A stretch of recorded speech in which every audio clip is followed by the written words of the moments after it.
Hello, everyone, and welcome to the Future Space. I'm your host, Daniel Fox. Our guest today is Jose Acain. Jose is the CTO and co-founder of AstroForge, with nearly a decade of aerospace experience at SpaceX and NASA. He was the deputy chief engineer for the first SpaceX Falcon 9 vehicle and lead avionics integration engineer and a mission operator for the first four Dragon spacecrafts. While at NASA, Jose designed, integrated, tested, and operated microlab satellites. And prior to AstroForge, he worked on autonomous vehicles at Volkswagen Electronics Research Laboratory. Jose, welcome to the Future Space. Thank you. Thanks for having me. Well, we got great stuff to talk about, but first, as I do with all my interviews, what would be for you three words that capture the essence of space? Yeah, I love this question, and I love it because this question actually gave me, um, uh, it made me think quite a bit. It shouldn't have, but it did. The three words that I've chosen is infinite, wild, and wonder. Those are three words. Infinite wild wonder. If you had the chance to go to space, would you? Absolutely. That's a no-brainer. If you ask my wife and kids, very different story. But for me, absolutely. Yeah, often the case. Now, Jose, you come from a background of engineer. You've been involved with a lot of tech. I think it's quite easy to look at space and understand the the science story of space, the technology story of going to space, even the extracting resources of going to space. But what would be the human story of going to space? I mean, I think this has been a story that's been told throughout our entire history, right? So, as humans, we're explorers. I mean, that's who we are through and through. It's ingrained in our history, our DNA. It's who we are. It's really a fundamental aspect of human nature. It drives us to seek out like new challenges, opportunities, perspectives. And exploration allows us to expand our horizons and push our boundaries, uncover new possibilities. And that's just something, to me, that's the human story of going to space is to figure out what's out there, to answer these unanswered questions, answers the mysteries of space, and really seek out what could be the next great thing for us as a civilization, as a species. Do you think it's a little bit harder for people to grasp because now we're at the stage of a planet, right? We've kind of reached the limits, and now we're talking about leaving a planet. Is that the understanding that that scale is hard to process, or the discord or the sense of abandonment has always existed independently of whenever we push the boundaries, whether it's the sibling who leaves the family for the big city or the one who leaves the village to get to the big city. Is that narrative has always existed, or just now it's even more in our face because of the scale of it? Yeah, I think that narrative has always existed. I think there's a few people that go out and are deemed crazy enough to try this thing, and where the rest of us are reserved, and they like the confines of what's normal to them, right? There are a few explorers out there that set the milepost farther, and then from there, everyone says, "Oh, look, it's possible. This is something that we can absolutely do."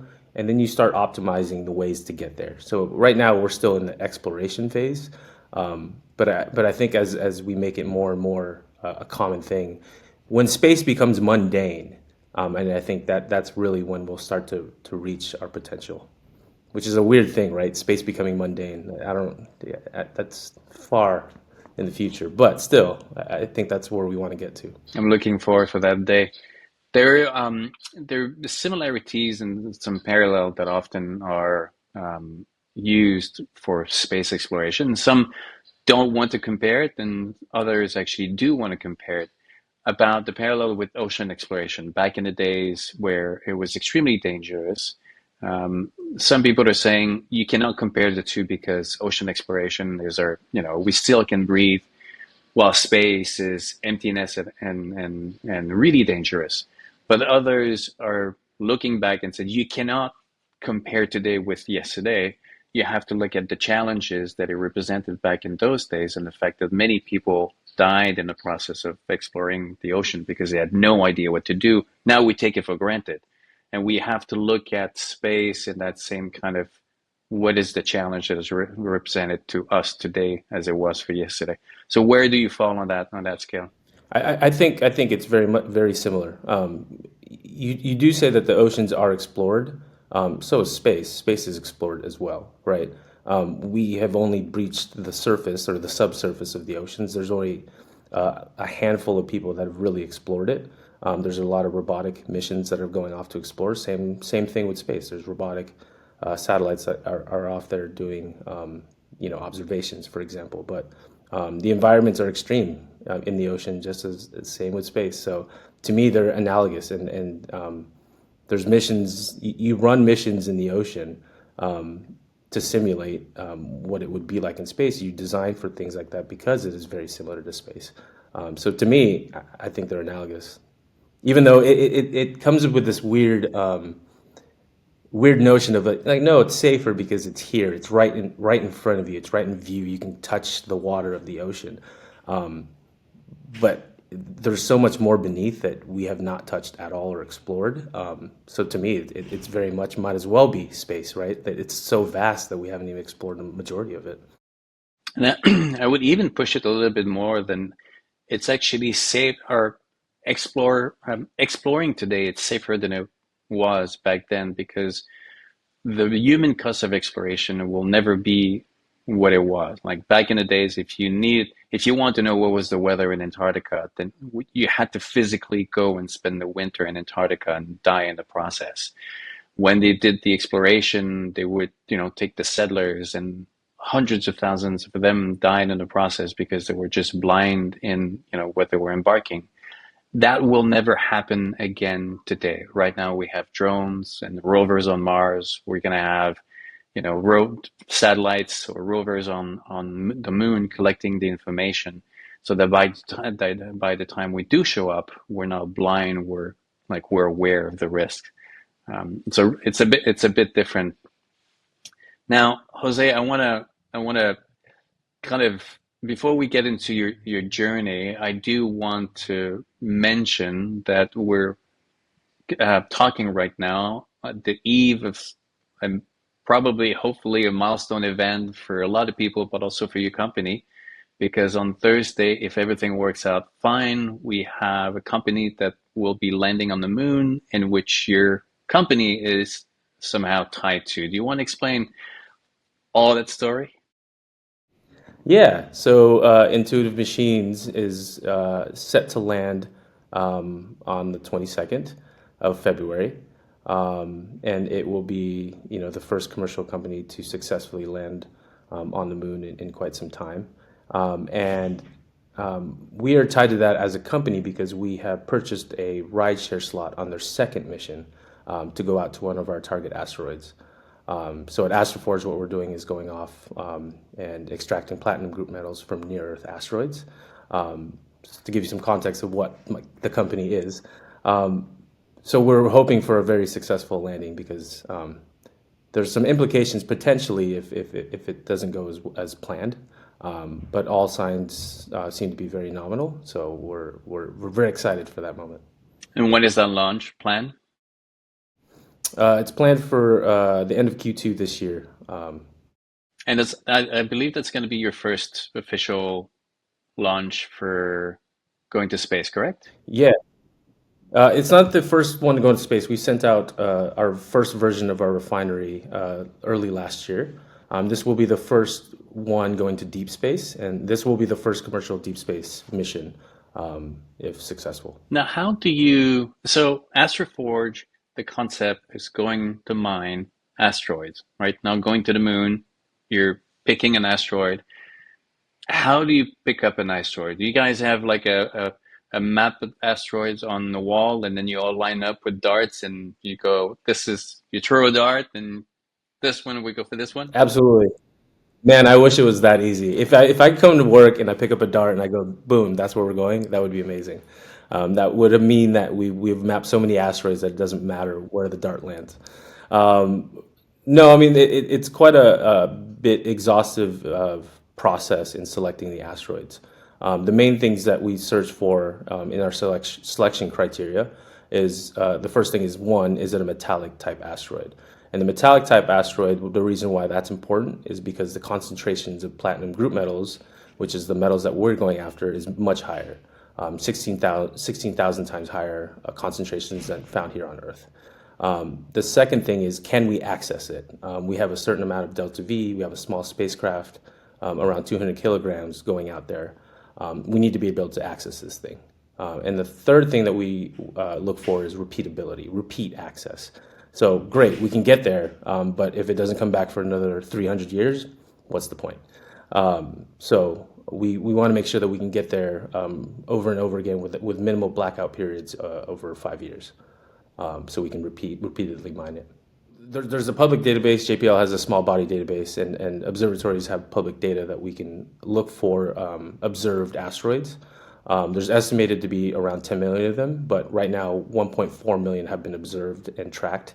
So we use that data to really weed down which targets we go after. Now, you mentioned something about the type of asteroid, and you want a metallic one. And I'm pretty sure that there's a lot of people who thought that asteroids were just a asteroid. They're all the same. It's just a piece of rock, that floats in space, and sometimes it's the Earth. So, how many different types, and within those types, you said the metallic. How many different metallic types of asteroids do we have? Yeah, so in the population, the metallic types are the smallest. So there's about 3% of the total asteroid population. And again, in the near Earth space, near Earth asteroids, there's about estimated to be about 10 million of these things, ranging in diameter from like 10 meter all the way to the order of kilometers in diameter. There's three main types of asteroids that make up the entire asteroid set in our system. The first is the carbonaceous type. That's primarily, there's a lot of water on the carbonaceous types. Then there's the S types, which are stony types, and then the M types, which is the metallic. So the majority of the asteroids out there are C types, the carbonaceous, but we're going after the metallics. And how long does it take when you say the capacity to go to the asteroid and come back, often over a period of 5 years? What is that distance that makes it worth doing?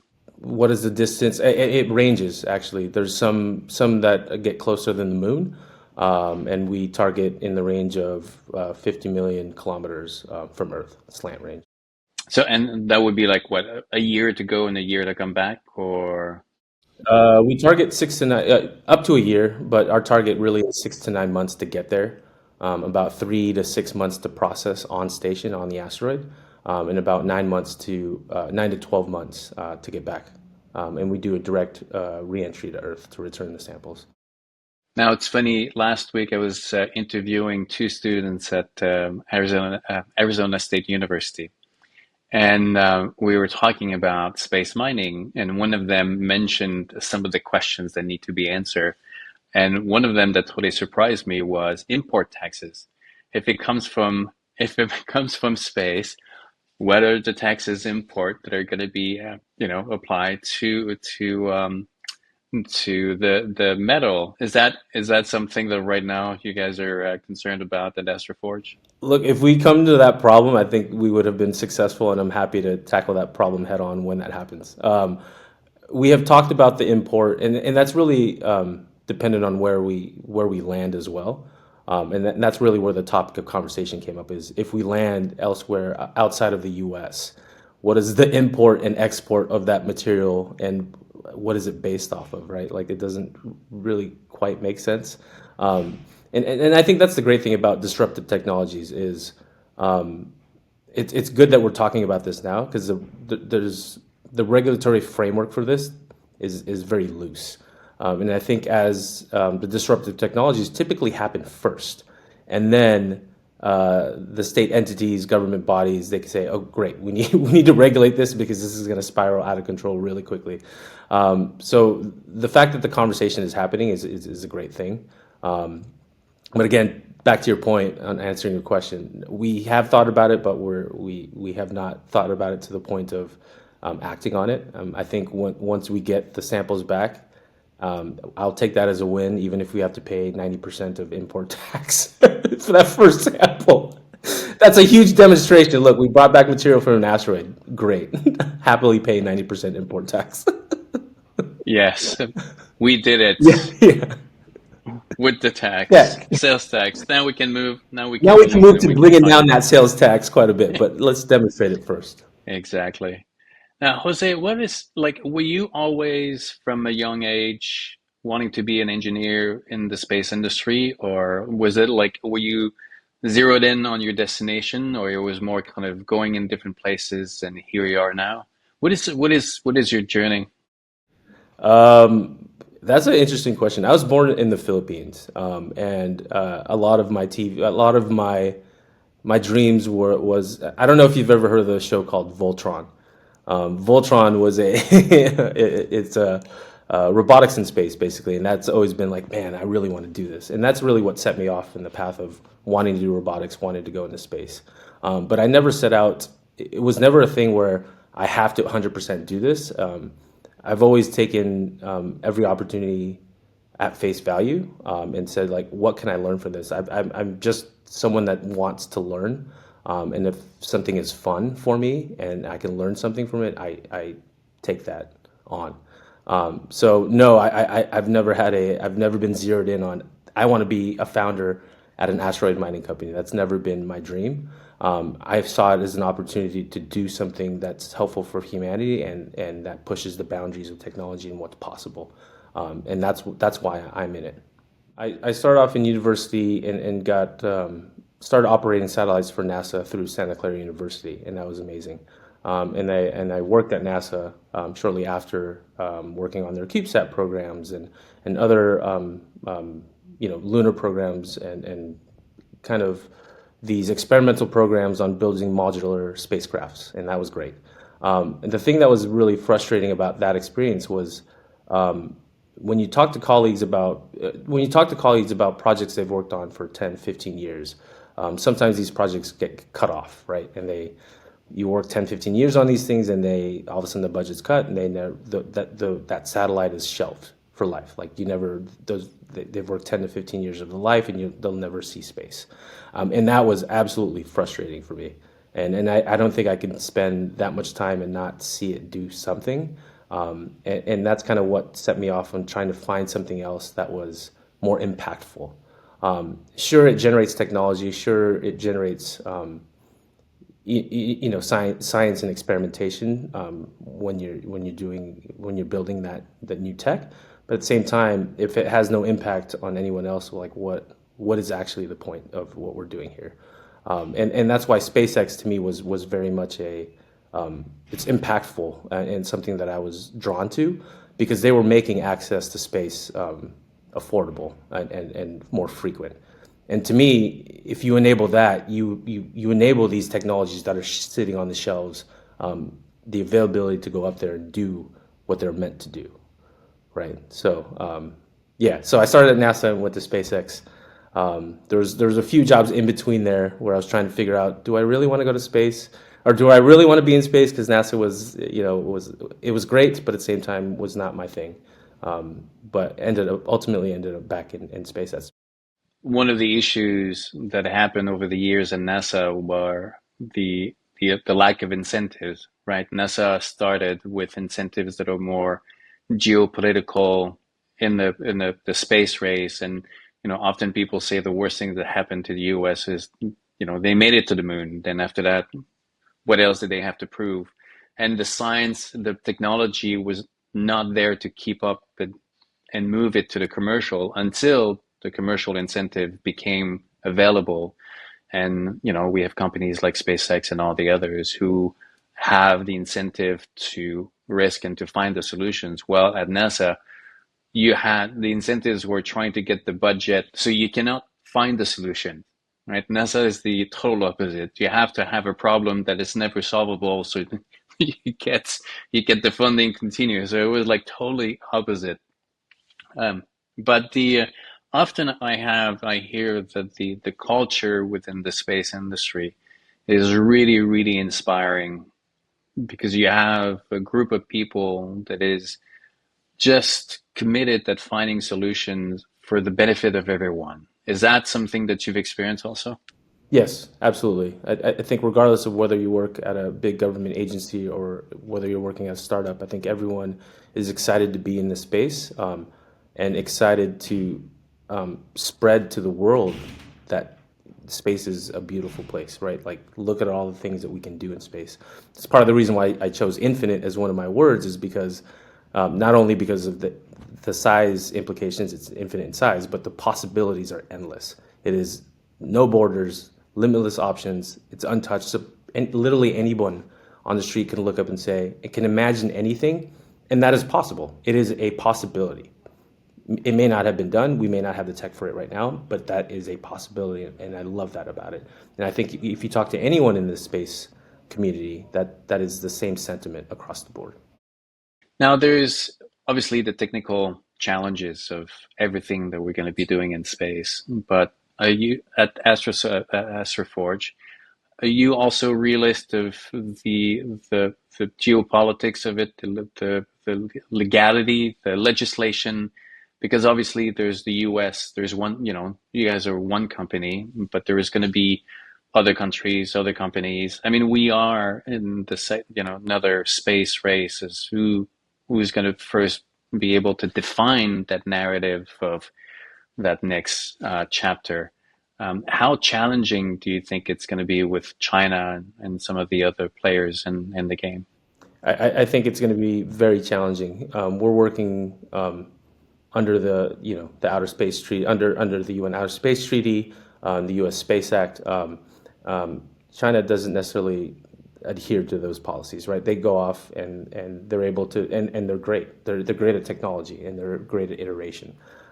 So if you don't have the regulatory body to limit them, I mean, it seems fairly obvious that who's going to win this race, right? Like, we need to be cognizant of that and make sure that there's plans in place such that startups and government bodies can work towards. It's not necessarily a race, but at least work towards achieving the same goals across the board, as China, for example, right? The accord that you were mentioning was written in 1967 or 69, I think. And yeah, there were a lot of countries. China has actually signed it, but it's their participation. But here we are in 2024. This accord, 1967 or 69. It's so ancient. It's back in the days where the Concorde was just like a prototype, and now the Concorde has come and disappeared.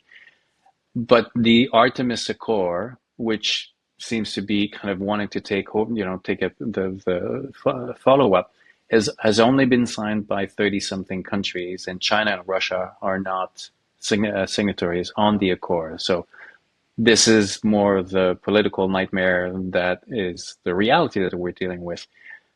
Like, do you like beyond the technology? Is there a part of your company who is in Washington or dealing with the legislative aspect of it?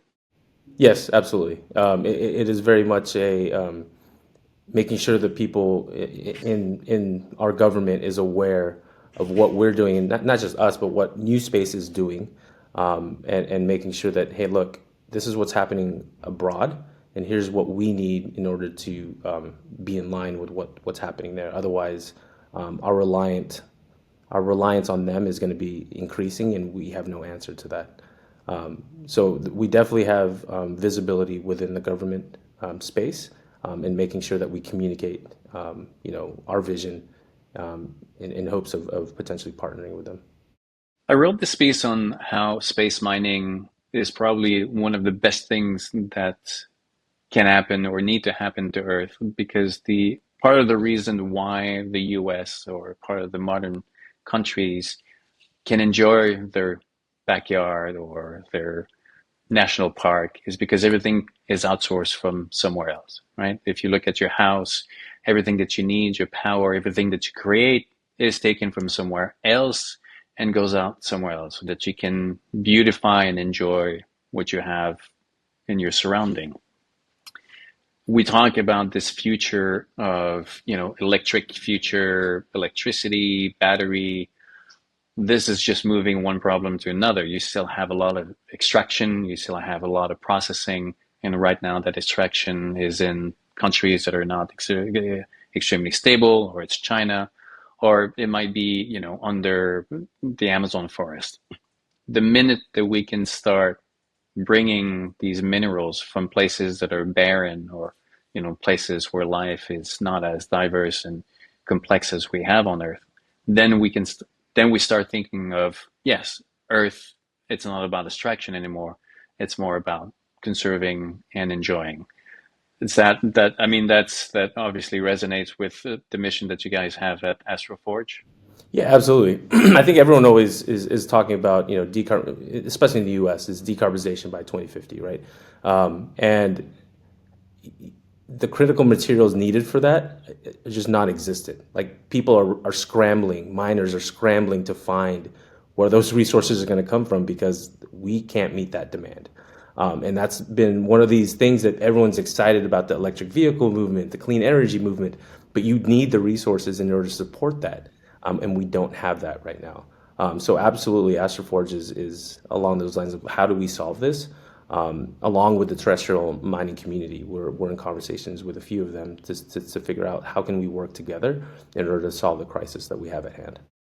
Are the actual mining companies right now on Earth in like following the, because I haven't seen really their names associated or funding or wanting to be involved, or maybe because it's not in the news, but are they participant listeners avoiding the reality, or what's their situation? No, I don't think they're avoiding the reality. I think they're in the background. I think they get a lot of negative press because of all the waste that's produced from these mines, but at the same time, they do provide an important commodity in order for us to achieve these clean energy goals. So they're very much aware of what needs to happen, and they're very much trying to meet those demands. I think the first thing that they're trying to do is trying to figure out where can we get these materials from, where we don't have any new sources, and right now that's the main thing is where can we extract that doesn't ruin the natural view that you have of these natural parks, right? Like, what is that even possible? And that those conversations are happening. But are they investing? Like, are they knocking on your door at AstroForge and say, "Listen, we want to partner with you because we can see where the future is, and we at least want to have a foot in that conversation." Yeah, there's a few companies that we're in conversation with now about that. I can't release the names of those, but there's definitely terrestrial mining companies that are interested in partnering with us. So we can dig it out of you. No, not until it's signed. No. Excellent. Now, Jose, how did the AstroForge come to be? It's a partnership, and you're the co-founder. And was that something that, was a conversation that initiated some time in space mining, or again, much like your journey, was this door that opened that led to another one? It was a door that opened for me, and I'm not some person that was like, oh, this is the future and we have to do this, and frankly, it's because who am I didn't go and set off to be a founder and change the world. That's never been my MO. What I like doing is enabling disruptive or impossible tech, and that's what I really love. So my co-founder actually came to me, and we had a discussion about, okay, we both love space. We both want to be in space. What do we want to do in space that's impactful? There's a lot of companies now, no knock on them, what they're doing is great. They're optimizing for low Earth orbit or GEO, for example, but that's not really pushing the boundaries. To us, there's not much extra added value that can be gleaned from it. Sure, you can lower the cost, and that's great. But is it really impactful for everybody, right? So we set out to find what is that thing. And he his first thoughts were, what if we do advertising in space? I'm like, okay, this is absolutely not. That's a no for me. I'm happy to go find something. Absolutely not. And then he said, what about asteroid mining? And I said, no, absolutely not. Like what makes you think that you and I are going to do this? when other companies that have been funded, by great people that have been started, a decade ago, and they failed. Like, why? What makes you think that we are the ones to do this, right? So I said, no, we're not. I'm not doing that. But I stopped. We stopped and said, like, let's actually think about this before we actually say no. The advertising was a no-brainer. That was like I don't need to do a trade study on that. That's just a hard line no. But we took a look at what's possible, right? Like, what are the launch costs today? What are some interesting ways we can lower that launch cost? And we found that, yeah, from now and the previous asteroid mining companies, if they wanted a high energy launch, like the same launch that we had, it would have been $400 million. And that's insane, right? Like an Atlas V, a Delta, insane. No startup, even today, could afford that when they're starting off. For now, for us, that launch cost is two orders of magnitude lower. We get that launch cost less than 10 million. And that in itself, like if I don't even talk about the rest of the things that are enabling for this technology, that in itself is a huge game changer for any technology that's venturing out to space. And for me, that was enough for me to say, okay, cool, let's tackle this on. Now, what is the technology of space mining? I mean, obviously, you're not putting people on the bus, on top of a rocket with a bunch of picks, so that they can go and mine. Like, what is like for people who try to visualize the concept of space mining? How does it work? Yeah, I mean, that's an interesting question. I will answer your question first. How does it work? It can work in a number of ways, mainly because of the various different types and the various different resources that you can glean from an asteroid. For us, we're focused on the metallics. So that's a very different process. But if you're going to extract water or other minerals, that's a very different process. So to answer your question, a myriad of ways you can do this. And even within our space, the metallic space, there's also a number of ways you can do it. People have talked about grabbing an asteroid and moving it into a parking orbit. That didn't make sense to us because of the amount of delta V or propellant needed in order for us to grab the asteroid, bring it back, and slow it down to a parking orbit. That's just an insane amount of money and propellant that we could not spend as a startup. So the enabling technology for us is really the refinery. We need to be able to return valuable material only, because if we return material that you can get for pennies here on Earth, that doesn't really close the business case, right? So if I bring back 1,000 kilograms of iron, and our mission costs less than $10 million, that's not gonna pay for the mission at all. And I will be on your podcast in 2 years saying like, hey, it didn't work out because we looked for iron. So the refinery is really meant to only extract out and bring back the valuable material. And that's the focus of AstroForge, is really developing that refinery. So we're on our version 3 right now. Our version 1 we sent up to space was really meant to understand, is this possible? And really the primary objective was for us as a team to send a space mission up, because only a few of us have actually gone to space or like set something up to space.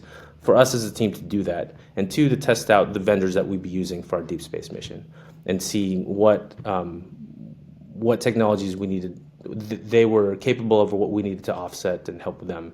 That was the main objective for that one. But yeah, we're on our version 3 of refinery, and that refinery is really the thing that separates what we do with all the other mining companies out there. And how does it work? How does it work, and what size of asteroids? Because I've seen some of the companies, they're targeting smaller, where they gonna wrap around and then use solar energy or something else. Like, are you talking about something that is much on the smaller scale, or big, where you land a rover and it starts refining, or how does it work? Yeah, so we're targeting the smallest one we're targeting is about 20 meters in diameter. The largest one we're targeting is no bigger than a kilometer in diameter. And we have a list that we're targeting. So we will actually land or dock with the asteroid. And since it's a metallic type, we'll magnetically stick to the asteroid, and our anchors will stick on the asteroid surface. And that refinery, I don't know if we've released this yet, but basically what it uses a laser technology that ablates the material. You can think of it as laser ablation, but it's not quite that. It's a slightly different process than the standard laser ablation that you see. But in general, you can think of it as that. So the laser ablates the material, and then we have another system that separates that material. And we're taking advantage of the fact that the metallic types have over 90% iron, and the iron is ferromagnetic. So 90% of the material is magnetic. The platinum group metals are not. So we can essentially filter out just using a really passive magnet in order to take that material that we don't require. And what are the other material? I mean, obviously you won't leave the iron behind because it's not, I mean, you won't. Yeah. So there's iron, nickel, and cobalt. And cobalt, is something needed. I mean, all the materials needed, but cobalt in general is needed for clean energy. But it's still not at a price point that makes sense for us to bring back. So we would weed out majority of the material, which is iron, nickel, and cobalt. And the material that we aim to bring back is the platinum group metal. So that's platinum, palladium, osmium, iridium, ruthenium, and rhodium. So if you have an iPhone, plug to Apple. But if you have an iPhone, five of these metals are used in your iPhone alone. And it's just a wide ranging use case for the PGMs. It's fascinating. Timeline-ish, like we're talking I mean, before we start discussing import taxes, but at least, when you do get a payload, what are we, 5, 10 years? So every mission is 2 years. Within the decade, we'll have return to sample if everything goes perfectly, which we know the case for all aerospace is always the case, right? Everything goes perfectly. We have 4 demonstration missions, and we'll launch pretty much on an annual cadence. So mission 2 is launching this year. Mission 3 will launch the next year, and mission 4 will launch the year after that. Mission 4 will be the first return sample, and again, that's a 2-year round trip. But before the end of the decade, we'll hopefully have return samples. Life always happens as planned and expected. That's the big lesson that you learn when you get into your 40s and 30s and 40s, and then at one point you just give up and you go with the flow. You just go with the flow. Perfect. You just trust yourself. You're gonna make the best of it, but at trying to control all the variables, you're gonna drive yourself crazy. And And with kids, And that's yeah. I mean that could be applied in engineering, right? Trying to control all the variables is going to go. I mean that cost overhead with trying to control all the variables. You can see why big government agencies have these missions that cost in the order of billions because they're controlling all the variables, and that's great. That means that it's going to be a successful launch or at least 99% success, right? That's huge, and you want to do that because you're accountable. You're accountable to the taxpayer dollars. For us as a startup, we can take the risks. So we will go with the flow in some of these cases, but we will learn a lot. There's some things that we say like, okay, great, 70%, this is fine. We will take the risk by doing A, B, and C. But that's okay because the rest of it we can learn. The 70% of the things that we did design for, like with extreme diligence, great, we can learn a lot from that. I think I hope it's one of the big lessons in the next era of engineering and technology is understanding that the perfection is not something to strive for because these perfect system will never happen because nature doesn't want perfection. Life doesn't want perfection. There's always going to be variables that you have not anticipated or things that you thought would fix one thing, but then will create another thing, another issue. And that ultimately that the big objective is to find these systems that are resilient and can adapt or move beyond what you thought that they were going for. And that You just described evolution. That was great. That's literally what you described. Like these imperfections lead to resiliency in the species, and that's who stays alive at the end, right? Like these offshoots, these imperfections create these new things, right? And that's perfect. Well described. thank you, Jose. And that's I think that's also there's a big generation, and I did not grow up watching Star Trek. I was not a Trekkie, but there's a generation of that looked at Star Trek as this kind of utopian vision of what space could be, where suddenly these issues, money is doesn't exist, and we all wear one uniform, and it's everything works fine. But the reality is that we have to expect conflict and differences, so that we can develop the tools, to deal with it in the same way that, like in engineering, you guys have to know that this is an environment that that works against you, and you have to anticipate all the problems and the challenges. Because if it doesn't work there, then you need to have plan B and plan C or something, right? This is the how you guys work. Exactly, exactly. You can plan for as much as you can, but you're not going to be able to plan for all of it. And in those cases, what's the best way to save everything or make it so that you can last in the cases that are unplanned? Good, Jose. The you've started from the Philippines. Here you are, and then you worked at a company that defined a lot of the space industry. I have to say that I'm on this podcast, and my career was greatly influenced by watching these two rockets landing upright.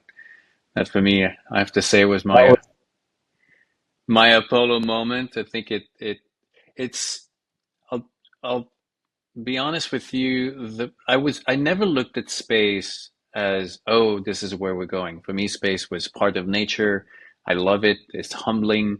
It's a window to a world that is beyond, our understanding. I mean, for most of us.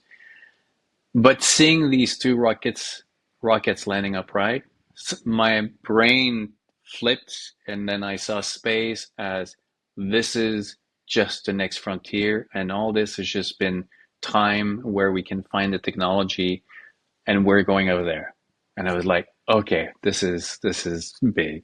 And so thank you for being part of that. Of course. No, I think that's NASA has these great images of from James Webb and Hubble, and it's all used obviously for scientific purposes. But to me, the great part about that is it's used for global outreach.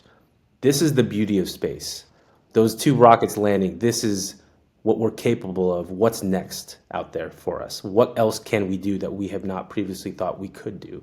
And I think that's like the great thing is bridging those two things of here's this off-world picture of that Hubble took or James Webb took, and here's where we're at now, and how can we bridge that gap, and how can we get there? And I think that's, you talk to anyone in space, and they're actively working towards bridging that gap. It's still so counterintuitive when you watch those things landing. Your brain goes, wait, is it? No, that's not. It was counterintuitive to the engineers that designed them early on. When that idea got brought up, everyone went, "What? What are you talking about?" Crazy. With that in mind, with all the background, with these industries, technology, now you're talking about space mining. You guys are really tackling the impossible. What would be Jose's three words of wisdom for anyone who would like to find inspiration? Ooh, find inspiration. Three words or three sentences? Well, it can be said. No, I'll do words. We'll do words. We'll do words. Um, fun, um, passion, and hard work. I'm gonna squeeze that in. Hard work. It's a little. It's four, but like a little that.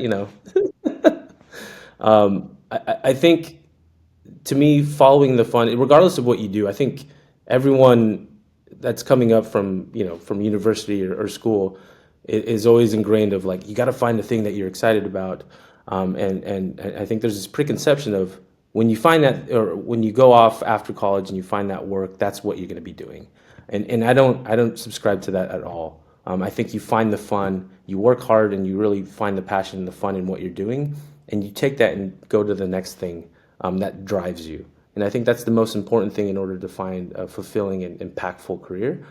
Because if you're not having fun and you're not doing something for you, it's not going to translate at all. You have one life, and there's not you have one life to live. So why be bored at that thing? Go off and enjoy it. And it's not just for a career. I mean, for the family, it's the same thing, right? Having a family is hard work, but you need to find the fun. You need to find the fun because otherwise, if it's not fun, then you have to reassess what you're doing there. Absolutely, 100%. Jose, it was a pleasure. I'm so like you guys are like leading the pack in what can be done. And this is so inspiring. And that's one of the reasons why I keep, like, we used to look at exploration with a sense of awe because like it was opening a window to a world that was so beyond, right? And our we had not fallen into this image of we're a bad species and everywhere we go we destroy everything. Therefore, these people who push the boundaries, it was an attraction.